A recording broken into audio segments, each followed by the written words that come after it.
탭스나 수능은 말아야지지 않은 텍스트에 있는 기본적인 내용을 통해서 말아야지지 않은 걸 스스로가 어떻게 논리적으로 추론해내는 거라고 볼 수 있겠고, 특히 탭스는 어떻게 되죠? 선택지가 굉장히 지저분하다.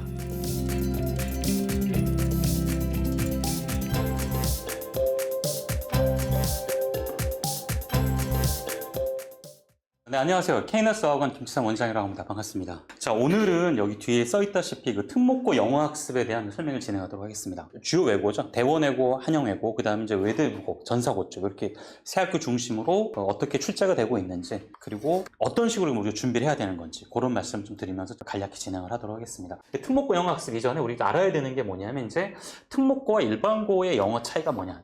굉장히 좀 약간 무리가 있는 구분입니다. 특목고하고 일반고가 딱 내신이 딱 다르진 않거든요. 딱 이분법으로 짝이 짜는 거 아닙니다. 뭐 특목고에서 교과서 쓴 학교가 있고, 또 일반고에서도 이제 비연계 교재를 교과서 외 교재 원서로 또 사용한 학교가 있고 이렇게 되는데, 제가 대략적인 큰 흐름으로서만 우선 좀 크게 구분했다는 걸 좀 말씀을 드리고요. 예. 특목고의 가장 큰 특징, 외고를 가시거나 전사고를 가시거나 이제 이런 학생들이 닥치게 될 가장 큰 변화는 역시 뭐냐면 텍스트의 차이입니다. 특목고는 일단 문학이 좀 들어가요. 문학, 시나 소설이나 희곡, 주로 이제 소설이 많죠. 외대부고 올해 같은 경우 이제 그 나이트라고 하는 그 홀로코스트 관련된 소설, 작년도는 빨간머리 앤 이런 또 문학이 들어갔고, 대원외고 같은 경우 올해 이제 동물농장이 들어간 케이스고, 한영외고 같은 경우는 책은 아니지만 뭐 캡터스라는 어떤 이제 문학 작품 같은 거, 그리고 낭만주의 시리즈 윌리엄 블레이크의 이제 그 침례 시퍼 이런 문학 작품이 들어가는 게 일단 특목고의 가장 특징이다라고 우선적으로 말씀드릴 수 있겠고, 옆에도 보이시면 연설문 같은 게 있죠. 그리고 기타 인문 텍스트가 일단 특목고의 특징이다라고 말씀을 드릴 수가 있겠습니다. 그런데 그에 비해서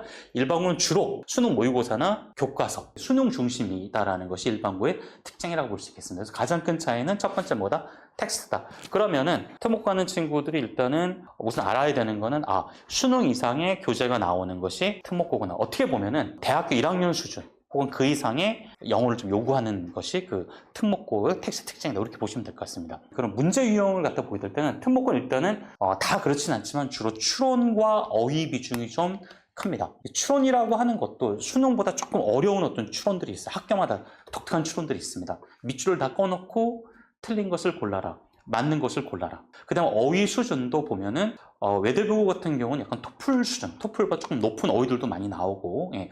뭐 대원외고는 이제 올해 보면은 이제 수능 어휘집이 있지만 실제로 이제 심형회 같은 데 나오는 어휘는 토플 수준이 되겠습니다. 어떤 경우는 좀 굉장히 난이도가 있는 탭 수준까지 좀 나오는 것이 특목고의 특징이다. 이렇게 말씀드릴 수 있는데, 일반고는 일단 그 문제 유형 자체가 일단 수능 수준이면서 문법의 비중이 좀 굉장히 크고, 특히 서술형이 킬러 문항이라고 볼 수가 있겠습니다. 특목고도 문법은 중요하고 좀 다루곤 있으나 그 비중이 일반고에 비해서 작다라고 좀 말씀을 드릴 수가 있을 것 같습니다. 우선 외대부고부터 먼저 좀 들어가 보도록 하겠습니다. 외대부고는 일단 전사고 지원하는 학생들이 한 번쯤은 고민해 본 학교입니다. 그래서 제가 8개 정도의 특징을 좀 여기서 적어왔습니다. 일단 문학과 비문학 지문. 올해 1학기에는 좀 가장 어려웠던 게 사일런트 스프링이라고 하는 글이 좀 굉장히 좀 어려운 아티클이 나왔습니다. 그리고 처칠의 어떤 연설문이 나왔어요. 거기서 전개 방식이 어디가 이제 이모셔널한 부분이고 어디가 논리적인 전개니 이런 것까지 다 꼼꼼하게 따져야 되는 그런 문제가 나왔고요. 보캐블러리 책이 매년 있습니다.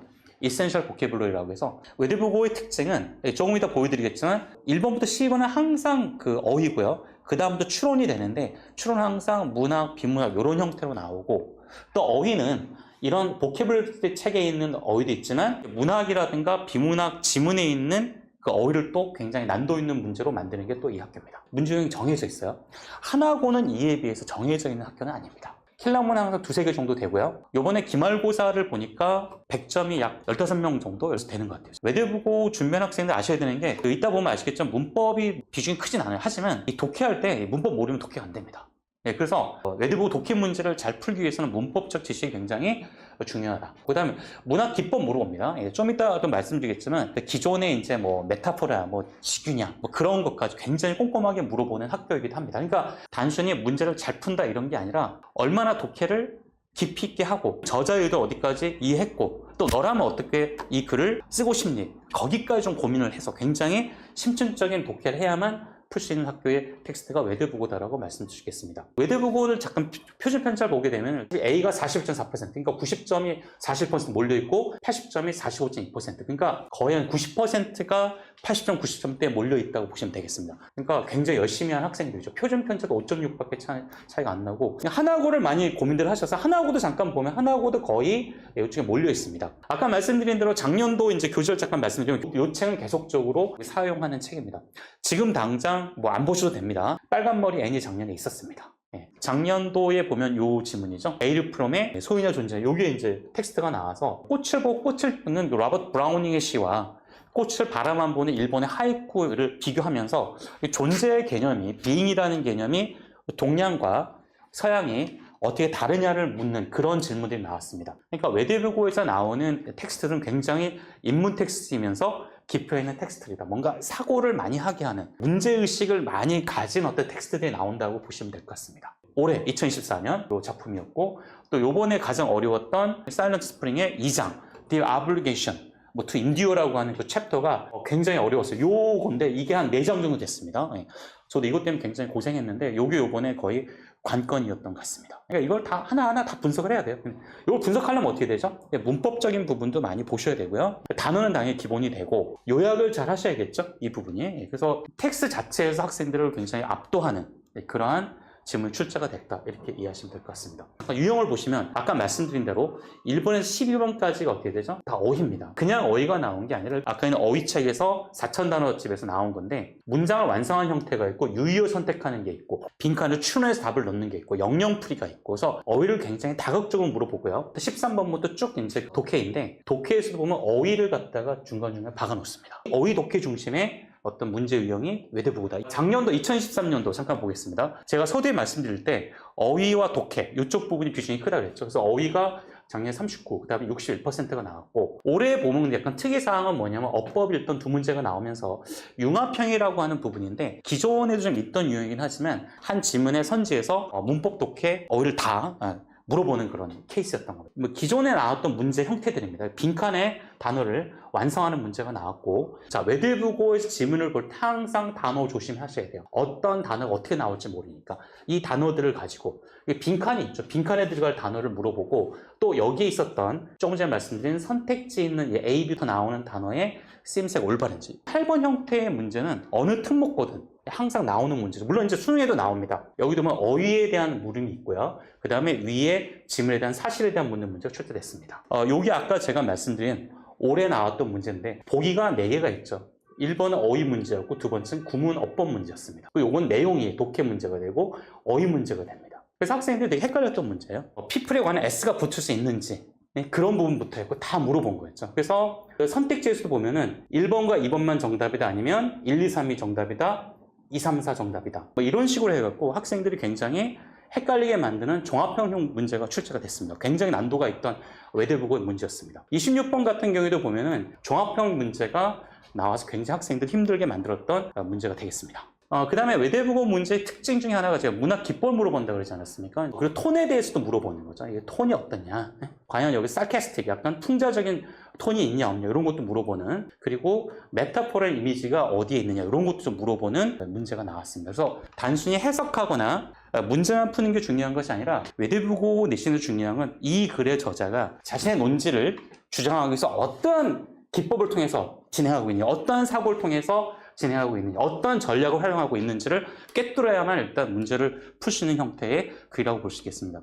그렇게 될 수밖에 없는 게 뭐냐면, 학생들이 워낙 뛰어나요. 외대부 학생들은. 외대부 극상위권들은 보면 영어도 100점, 수학도 100점, 과학도 100점. 보통 학생들이 아니죠. 물어보는 수준이 거의 대학생 수준의 학생들도 꽤 있습니다. 그렇기 때문에 선생님들도 2 이상 내시려고 하는 것 같아요. 그래서 외대부고 준비하는 학생들은 나는 이과니까 영어를 못해, 이렇게 생각하시면 안 되고, 제가 외대부고 학생들 보면은 외고 준비한 학생들보다 못하지 않은 것 같아요. 잘하는 학생들도 있고, 외고 이상으로 좀 영어를 학습하는 학생들이 좀 많은 것 같습니다. 그리고 발표도 영어로 발표를 해야 됩니다. 수행평가도 영어로 발표를 해야 되기 때문에 전체적으로 지필 수준이라든가 수행 수준에 있어서 외대부고는 굉장히 수준이 높다라고 말씀드릴 수가 있을 것 같습니다. 그래서 좀 정리를 하면은, 자, 어떻게 그러면 준비를 할 것인가? 일단 어휘에 강하셔야 됩니다. 탭솔 준비하시면 좋고요. 그 다음에 문법 부분, 모든 텍스트를 문법적으로 분석할 수 있는 그러한 분석력이 필요하고요. 그 다음에 세 번째 뭐냐면, 아까 사일런트 스프링을 보셨죠? 긴 글을 자기만의 논리로서 정리하는 그런 습관이 좀 필요한 것 같아요. 이런 글이 나오면은 단순히 해석만 하는 것이 아니라 문단을 요약할 수 있어야 되고 또 문맥을 갖다 따져볼 수 있어야 되는 부분이 있습니다. 그래서 이 학생들 질문을 많이 했던 부분이 뭐냐면 항상 문단과의 관계성, 그다음에 문장과 문장의 관계성, 요걸 굉장히 많이 물어보더라고요. 그리고 선생님들도 그런 걸 이해한 학생들이 좋은 점수가 나오게끔 그런 문제를 좀 출제한다라고 말씀을 드릴 수가 있을 것 같습니다. 네. 자기 생각으로 정리하는 거. 그러니까 요약을 하라 그랬을 때 해석하면 안 되고요. 자기 생각으로. 비록 아까 저 긴 글이지만 저걸 한 줄로 요약이 가능해야만 시험장 가서 밀리지 않는다. 이렇게 말씀드릴 수가 있겠습니다. 네 번째는 비슷한 맥락으로 할 것 같아요. 이 단어가 왜 왔는지를 알아야 됩니다. 이 단어가 이 문맥에 왜 왔을까? 그리고 그 효과는 무엇일까? 왜 이 사람은 이 단어를 썼을까? 나 같으면 이렇게 썼을 텐데 까지 생각을 하고 들어가야만 문제가 없을 것 같아요. 제가 보니까 거기까지 요구하시는 것 같습니다. 어떻게 보면은 국어 비문학 공부하듯이 준비를 하셔야 돼요. 그리고 요약 훈련, 요약이 너무 중요하다라고 말씀드릴 수 있겠습니다. 그 5가지 정도로 외대보고 말씀드리고요. 대원외고 쪽으로 넘어가기 전에 우선 외고 전체적으로 먼저 보고 대원을 보겠습니다. 외고도 보면 특징이 영어가 2개입니다. 그래서 대원은 영어와 심영해, 한영외고 영어 심영도 이렇게 있습니다. 그래서 심영해 하면 일단 대원외고겠죠. 일단 일반 영어는 A가 90점이 79.3% 여기 다 몰려 있습니다. 근데 심영해는 A가 31이고 B가 55.8%.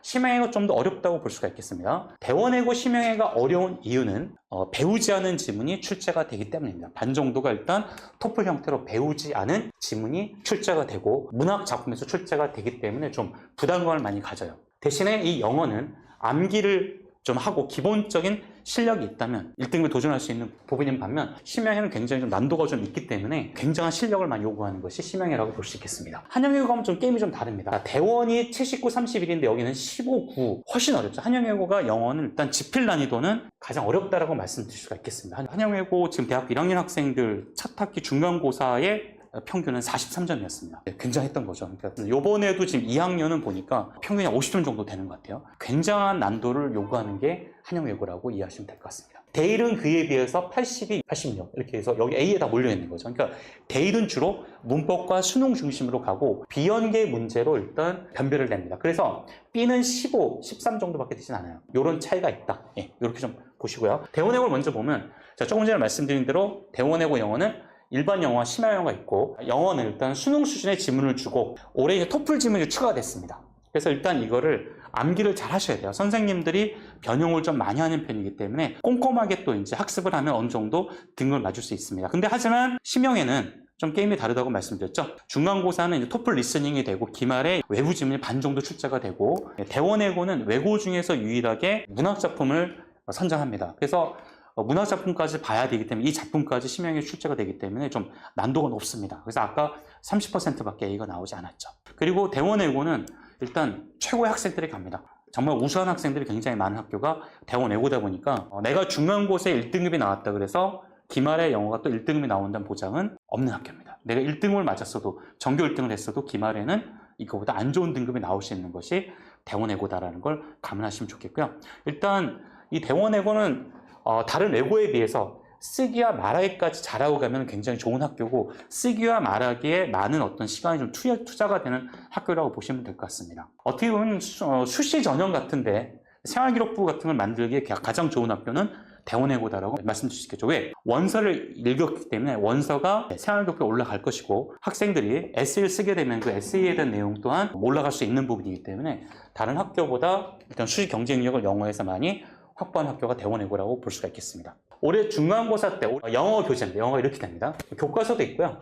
토플 교재도 있지만 수능 있고 수능 어휘로 이렇게 추가가 된 케이스입니다. 이전까지는 어휘집이 없었고 심영은 예전 거긴 한데 이런 연설문이라든가 문학 작품이 같이 들어갑니다. 2013년도에 보면은 어휘, 어법, 독해, 영작 그리고 주관식이 20% 정도 차지합니다. 이따 보시면 아시겠지만 한영외고 같은 경우는 주관식이 거의 없습니다. 어휘하고 독해 비중이 굉장히 크구나 이렇게 보시면 되고 2024년에 오면 어휘 비중이 36으로 높아집니다. 어휘집이 들어가서 그렇게 된 거겠죠. 그러면 독해, 어법 이렇게 있고 서술형이 있습니다.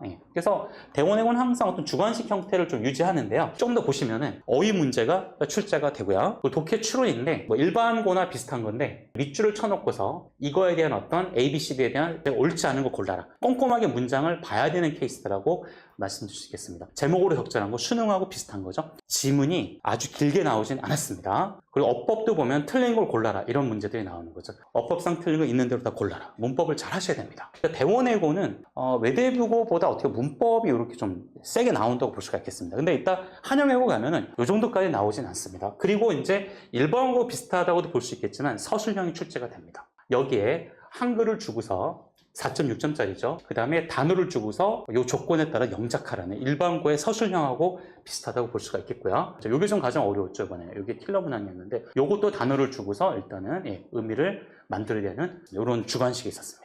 대원외고는 일단은 영어 같은 경우 일단 수능 유형의 약간의 서술형이 추가된 거라고 볼 수 있겠고, 선생님들이 변형을 많이 하십니다. 근데 변형을 하시더라도 일단 문장을 암기해 놓으면은 굉장히 유리한 부분이 많기 때문에 학생들이 굉장히 많이 암기하려고 하고 있습니다. 그래서 선생님들이 많이 바꾸시는 건 당연히 어휘를 많이 바꾸겠죠. 유사어, 뭐 이런 거, 동의 이런 거 조심하셔야 되고, 그 다음에 단어집 같은 경우 예문까지 좀 보셔야 되는 부분이 있고, 그 다음에 문법 공부 꼼꼼히 해야만 틀린 문법 문제를 다 잡아낼 수가 있다라고 볼 수가 있겠습니다. 이 영어는 아까 그래서 90점이 70% 정도가 나왔던 겁니다. 잘하는 학생들이기 때문에 실수에 의해서 거의 결정되는 경우가 많고요. 아까 말씀드렸다시피 100점이어도 1등급이 아는 경우가 있는 것이 대원외고 영어라고 보시면 되겠습니다. 중간이 쉬울 경우에는 기말이 좀 어려운 그런 어떤 흐름이 있다라고 말씀드리겠습니다. 자, 한영외고로 가보도록 하겠습니다. 외고 지필 중 최고 난이도는 한영외고다 이렇게 말씀드릴 수 있겠습니다.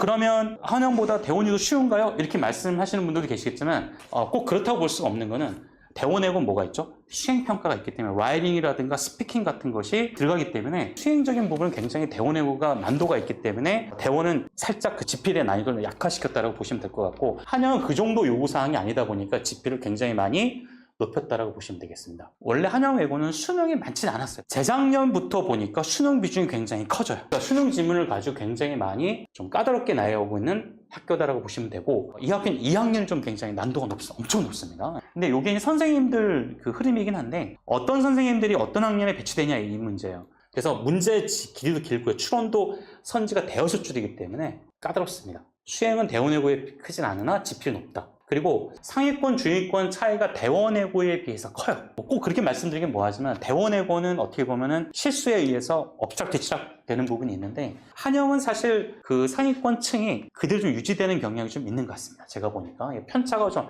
많이 커요. 난도가 높다 보니까 대원외고는 그 영어 파트가 좀 암기를 열심히 하거나 어느 정도 수능 정도만 되더라도 충분히 일에 도전할 수 있지만, 한영에서 나오는 고난도는 수능 갖고는 좀 어려운 문제들이 꽤 있습니다. 문법 비중이 대원에 비해서 좀 약하고, 그 다음에 주관식은 출제가 되지 않는 거, 이게 좀 한영의 특징이라고 말씀드릴 수 있는데, 그럼 한영외고는 문법을 할 필요가 없는가? 이런 질문이 나올 수 있는데 그건 아니고요. 여기도 똑같아요. 외대국어가 똑같습니다. 어려운 텍스트를 이해하시려면 어떻게 문법이 필요한 겁니다. 문법은 굉장히 잘 하셔야 된다. 2024년도 보시게 되면 어휘가 20%, 독해가 72%, 굉장히 세죠. 문법이 없는 건 아닙니다. 교과서하고 수능 지문이 많았어요. 이 수능 지문을 학생들이 거의 다 암기할 정도로 꼼꼼하게 하셔야 되고, 외부 지문이 좀 출제가 되는 게 한영외고 특징.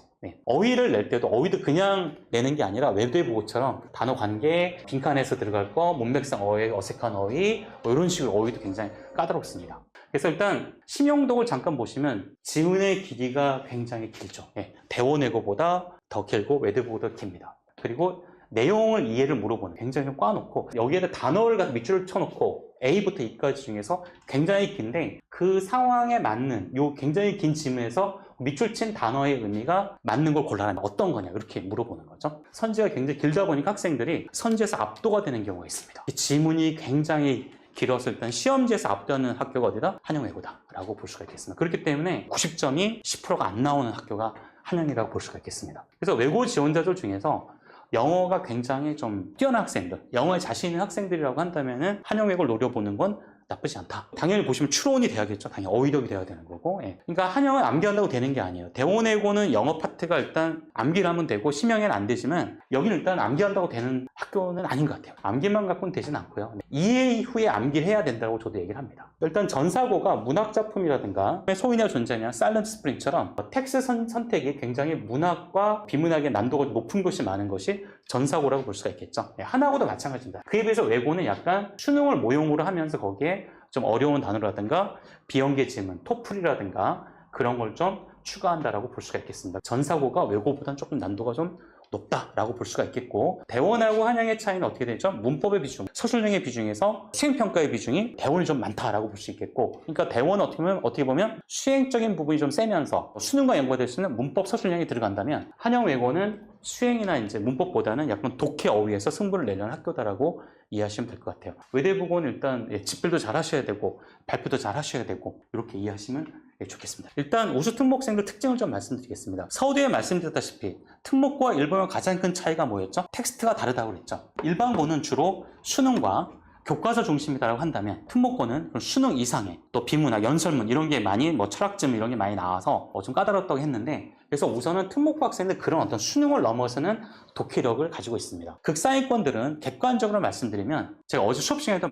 얘기를 했는데 학생들한테 굿탭스 있죠. 넥서스나 해커스에서 나온 서울대학교 탭스 기출문제가 있는데 거기서 37개 이상 나오는 학생들은 어느 특목고를 가든 1등급은 나오는 것 같아요. 아무리 안 나와도 실수를 해도 2등급은 나오는 것 같습니다. 이런 친구는 독해력이 우수했다.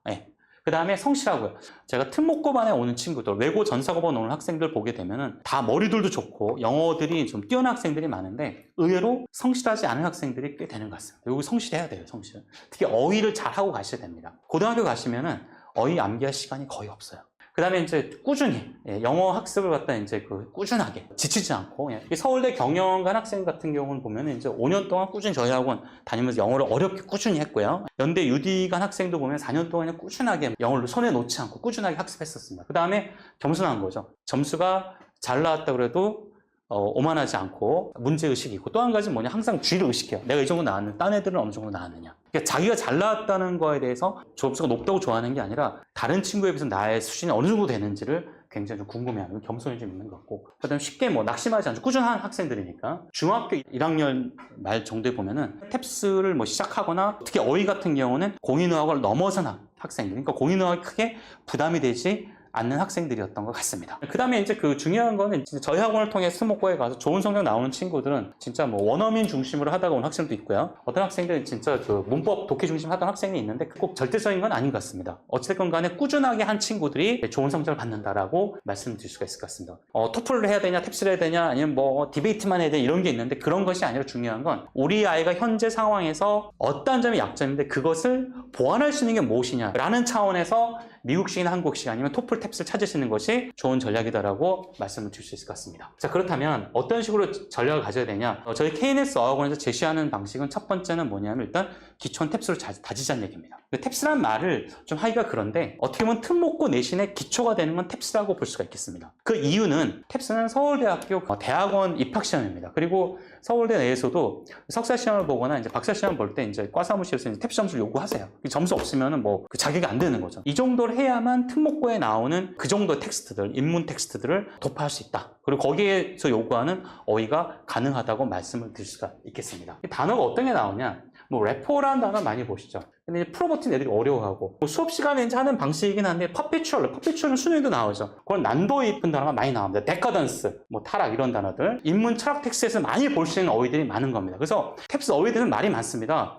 저걸 해야 되냐, 말아야 되냐 이런 얘기를 하는데, 저는 그렇게 얘기를 해요. 일반고 갈 거면 굳이 이것까지 이런 얘기를 해요. 해놓으면 일반고 가도 좋습니다만은, 특목 가는 친구들은 이걸 하셔야 돼요. 이걸 하시면 가서 인문 원서에, 철학 원서에 이 단어가 그대로 나오기 때문에 해놓고 가시면 정말 많은 도움을 받습니다. 앞에서 100점 맞고 이런 친구들 다 이 과정을 거친 학생들이고요. 자, 탭스 리딩하고 토플 리딩하고 수능을 많이들 물어보시는데 다 좋은 영어입니다. 저는 얘기 토플은 논리적으로 글을 보는 훈련이 되죠. 근데 이제 토플과 탭스 가장 큰 차이는 뭐냐면, 토플은 정보를 텍스트에 많이 주고 그거에 근거해서 추론을 하라는 그런 거기 때문에 꼼꼼하게만 읽는다면은 문제 푸는데 좀 크게 어려움 없습니다. 그리고 선지가 굉장히 나이스해요. 딱 떨어집니다. 근데 탭스는 정보를 다 안 주고요. 내가 생각을 해야 되고, 이건 한국 선생님들이 만들기 때문에 선지가 굉장히 지저분합니다. 문법적 요소 들어가 있고요. 그다음에 수고도 들어가 있고요. 그렇기 때문에 토플에 비해 좀 지저분합니다.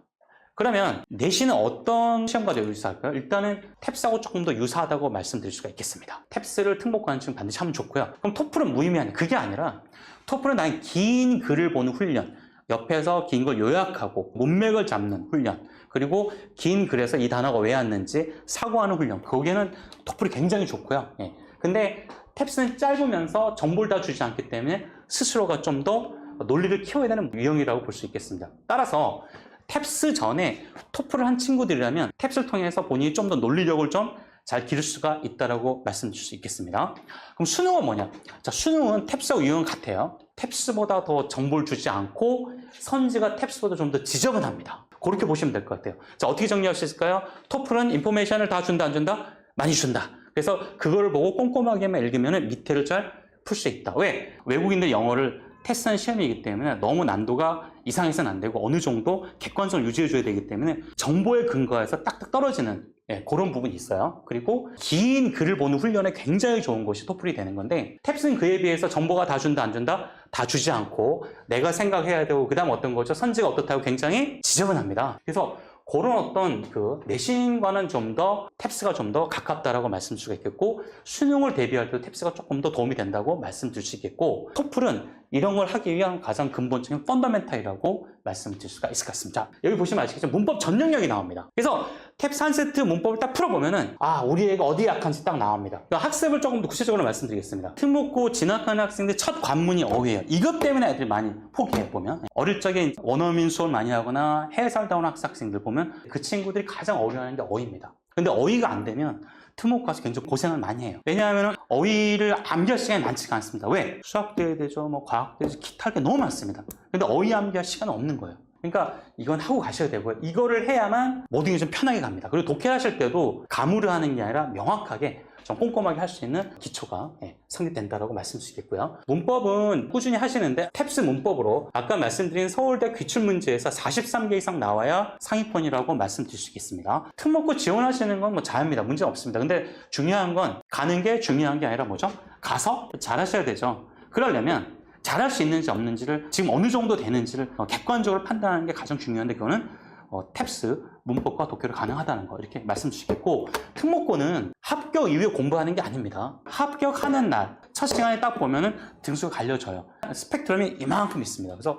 정말 극상위권에 있는 애들, 좀 약한 애들 이렇게 쭉 스펙트럼이 쫙 드러납니다. 합격하고 열심히 하겠다, 가서 열심히 하겠다 그거에 아니라 이미 합격하기 전까지 학습으로 거의 결정이 되는 부분이 많습니다. 객관적으로 어느 정도인지 우선 파악을 하시고 일단은 준비를 하시면 좀 더 좋겠고 어느 부분이 약한지 모든 걸 다 잘할 수 있는 학생은 없습니다. 성문종합영어. 자, 성문종합영어 말씀드린 이유 아시겠습니까? 웨딜브고 사일런트 스프링이라든가 요즘 수능도 마찬가지지만 처음부터 끝까지 논리를 꼼꼼하게 따져줘야 됩니다. 한 줄 한 줄 앞뒤 문맥이 어떤 의미인지 그러면서 텍스트가 어떤 거야 돼요? 인문 텍스트여죠. 그런 깊이 있는 고전 인문 텍스트가 가장 많은 특목고에 나오는 지문도 가장 유사한 독해 지문이 가장 많은 것이 성문종합영어입니다. 그렇기 때문에 성문종합을 반드시 하고 가시는 것이 가장 중요합니다. 뭐 토플 탭스 이런 것도 중요하지만 뭐죠?